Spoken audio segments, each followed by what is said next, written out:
Ever wondered where all those pheasants come from? It's not just nature at work. Behind the scenes, there's a massive industry you've probably never heard of. Today, we're diving into the world of pheasant farming, where millions of birds are raised each year. From egg to field, we'll explore every step of this intricate process. Let's start with some numbers that'll blow your mind. In the U.S. alone, Pheasant farms produce over 10 million birds annually. That's enough to circle the earth twice if you line them up beak to tail. But why are we raising so many pheasants? The answer lies in the intersection of conservation, sport, and cuisine. Pheasants aren't native to North America. They were introduced in the 1880s and quickly became popular for hunting. Today, they're raised for three main purposes: restocking hunting areas, supporting conservation efforts, and supplying high-end restaurants. But how do you go from egg to field-ready pheasant? Let's walk through the process step by step. It all starts with breeding stock. These are carefully selected adult birds chosen for their health, size, and coloration. Unlike chickens, pheasants are seasonal breeders. They typically lay eggs from March to July, with peak production in April and May.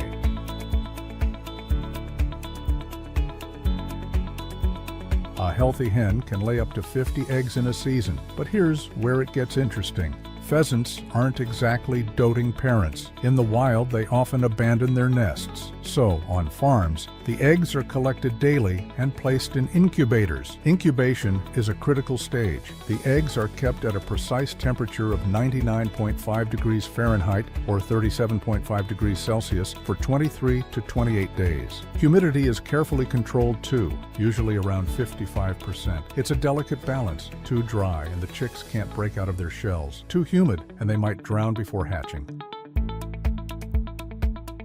During incubation, the eggs are turned several times a day. This mimics a hen's natural behavior and prevents the embryo from sticking to the shell. Some modern incubators do this automatically, but many farmers still turn their eggs by hand. Now, here's a fun fact. Pheasant chicks are precocial. That means they hatch fully feathered and ready to run. Within hours of hatching, they're pecking at food and water. This is different from altricial birds like pigeons or songbirds, which hatch naked and helpless. For the first few weeks, the chicks are kept in a brooder. This is a warm, enclosed area with a heat lamp. The temperature starts around 95 degrees Fahrenheit, 35 degrees Celsius, and is gradually lowered as the chicks grow. They're fed a high-protein starter feed and given plenty of fresh water. As the chicks grow, they're moved to larger pens. This is where the real challenge begins. You see, pheasants retain a lot of their wild instincts. They're flighty birds, prone to panic. A sudden noise or movement can send them flying into walls or fences, potentially injuring themselves. To prevent this, many farmers use bits. These are small plastic devices fitted over the birds' beaks. They don't stop the pheasants from eating or drinking, but they do prevent them from pecking at each other, a common problem in close quarters.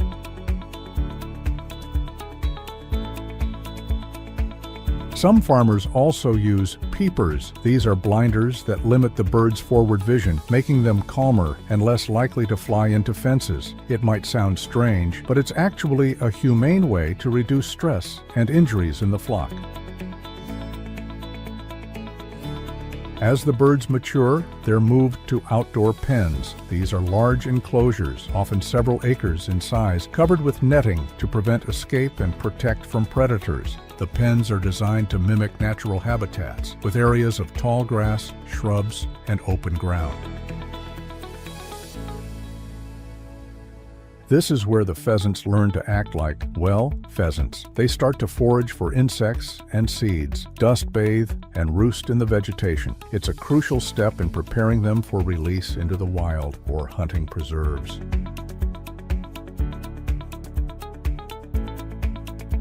Speaking of release, this is where pheasant farming gets really interesting. There are several methods used depending on the bird's destination. Direct release. Birds are simply let out into suitable habitat. This is often used for restocking wild populations.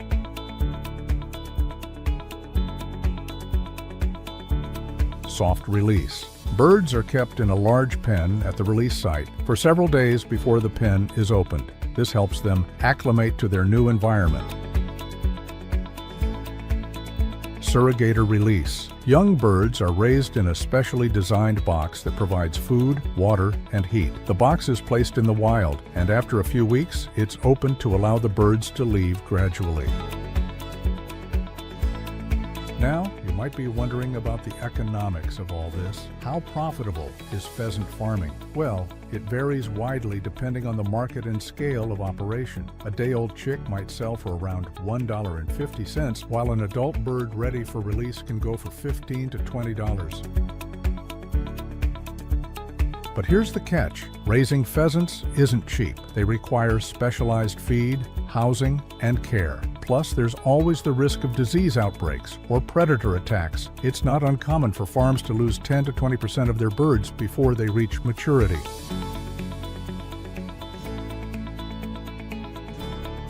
Let's break down some of the costs involved. Feed. Pheasants require a high-protein diet, especially when young. Feed costs can account for up to 70% of the total production cost. Housing. Building and maintaining proper housing is a significant investment. This includes brooders, indoor pens, and large outdoor enclosures. Equipment, incubators, feeders, waterers, and other specialized equipment add to the startup and ongoing costs. Labor. Pheasant farming is labor-intensive, requiring daily care and monitoring. Veterinary care, regular health checks, and occasional treatments are necessary to maintain a healthy flock.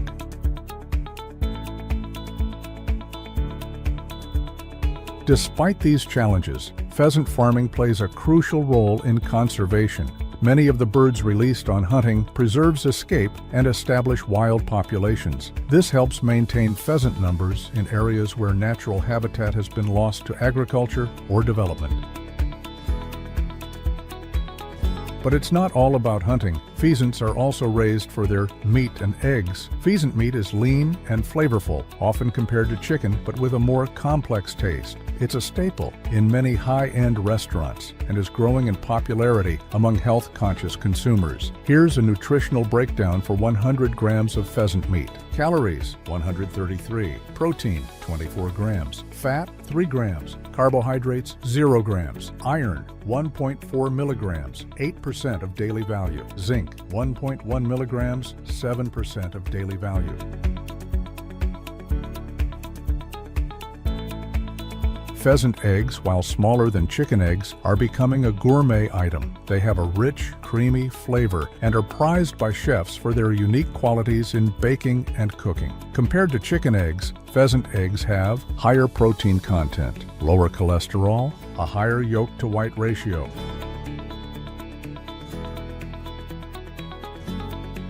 Let's talk about some of the challenges facing pheasant farmers today. Climate change is a big one. Extreme weather events can be devastating to pheasant populations, both farmed and wild. Droughts can reduce food availability, while heavy rains during the breeding season can drown nests.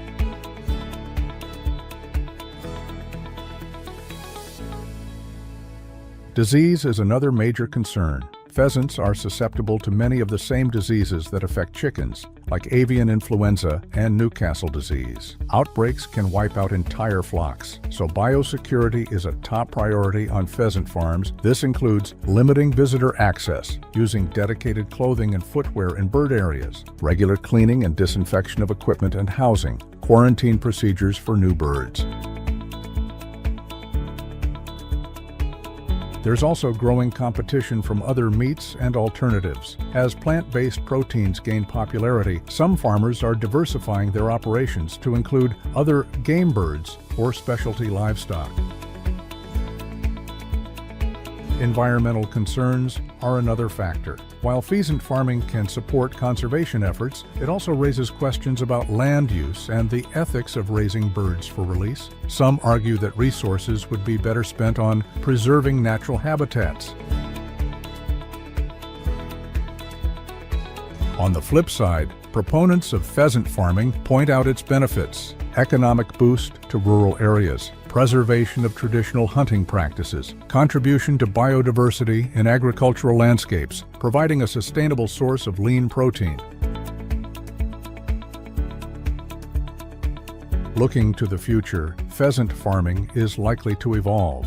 Some trends we're seeing include increased focus on organic and free-range practices, use of technology for more efficient breeding and incubation, development of new markets such as pheasant-based pet foods, integration with agritourism, offering farm tours and hunting experiences. For those considering getting into pheasant farming, here are some key points to keep in mind. Start small and scale up gradually.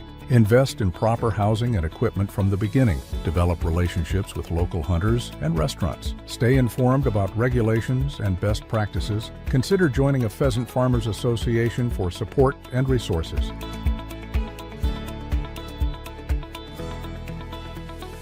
So there you have it, the hidden world of pheasant farming. From tiny eggs to flight-ready birds, it's a journey that combines ancient instincts with modern agriculture. Next time you see a pheasant in the wild or on your plate, you'll know the incredible story behind it. Until then, keep your eyes on the fields. You never know what surprises might be hiding there.